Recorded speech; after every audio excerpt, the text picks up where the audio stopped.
Eu faço sempre questão de enfatizar e destacar: sou jornalista.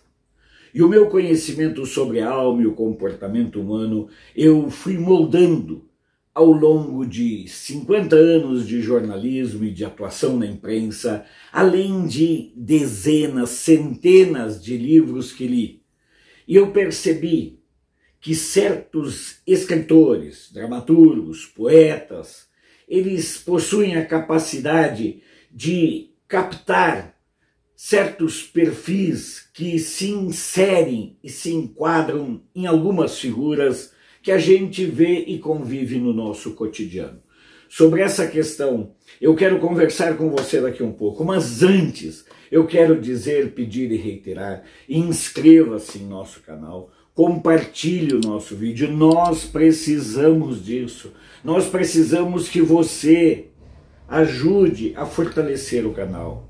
Nós estamos hoje com 110.700 inscritos, queremos ir além, mas para isso dependemos, como sempre até hoje, apenas e tão somente da parceria, da participação e da colaboração de cada um de vocês. Voltando ao tema central, se nós formos olhar, existem autores que fazem parte da nossa história literária, claro, que podem ajudar a compreender o comportamento de certas pessoas. Existem obras do Shakespeare que servem a contento para mostrar o perfil de alguns psicopatas. Por vezes você vê nuances de alguns psicopatas de Shakespeare na obra da obra do Shakespeare no cotidiano da nossa vida. Há certos trejeitos de Renan Calheiros, de Aziz e outras figuras pateticamente descritas nas obras de Shakespeare. É só você olhar. Mas hoje eu quero falar especificamente de uma alma atordoada. Eu a vejo assim. Algumas pessoas perguntam: vem cá, qual é o problema do Randolph? Eu penso que o problema do Randolph é um só.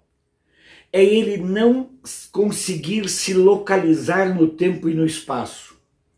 É ele não conseguir colocar dentro de si ou ele se colocar no ego que ele criou. E aí ele tem problemas seríssimos, ele tem uma figura estranha, ele tem uma voz ridícula e tem uma postura doentia. E aí se cerca de uma série de figuras que acabam reforçando o seu ego. Ele lembra muito um personagem do Dostoiévski, que é uma alma atordoada, que é o Raskolnikov, que mata a velhinha e depois não sabe. Ele quer que a polícia descubra que foi ele, mas ao mesmo tempo ele tem medo. Eu vejo no Randolph uma figura do Raskolnikov, alguém sempre com medo de que se descubra quem ele verdadeiramente é. E aí ele passa a se defender criando personagens que acabam apenas e tão somente denunciando ele próprio. Poderia pegar um outro autor complexo, que é o Fernando Pessoa e seus heterônimos, quando o Fernando Pessoa diz que o poeta é um fingidor, que finge tão completamente, que chega a fingir que é dor a dor que devera sente. O Randolph, por vezes, dá essa impressão, que ele é um fingidor e que em alguns momentos ele acredita na figura que ele criou, mas ao mesmo tempo o alter ego dele não permite que ele acredite na própria ilusão. E aí ele tem uma necessidade de estar em evidência, talvez pelo fato dele ser um inútil, não ter nenhuma capacidade cultural nem nada, ele precisa criar fatos para estar em evidência.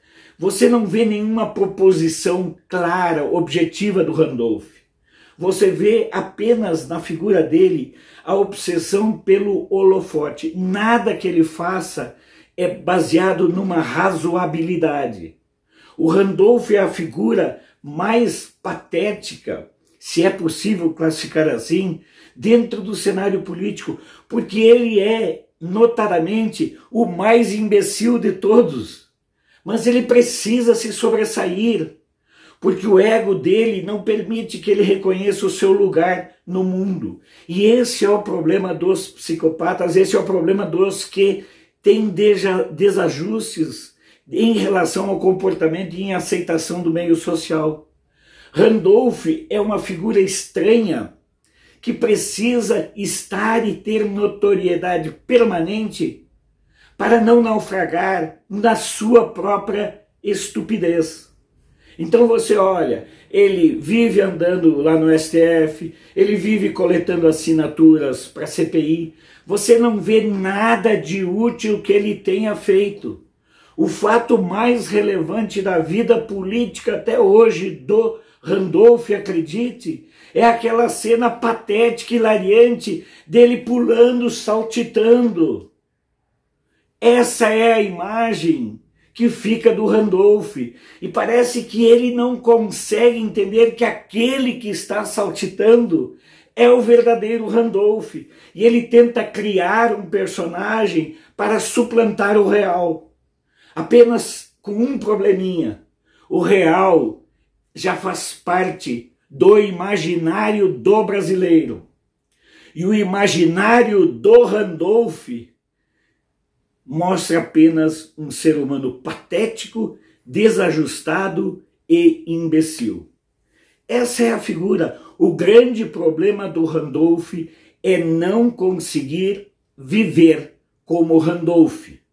Porque para viver como Randolph, ele tem que andar saltitando. E ele precisa, para andar saltitando, negar um Randolph circense que é igualmente patético como o saltitante. O problema do Randolph é um só. Ele é um inútil.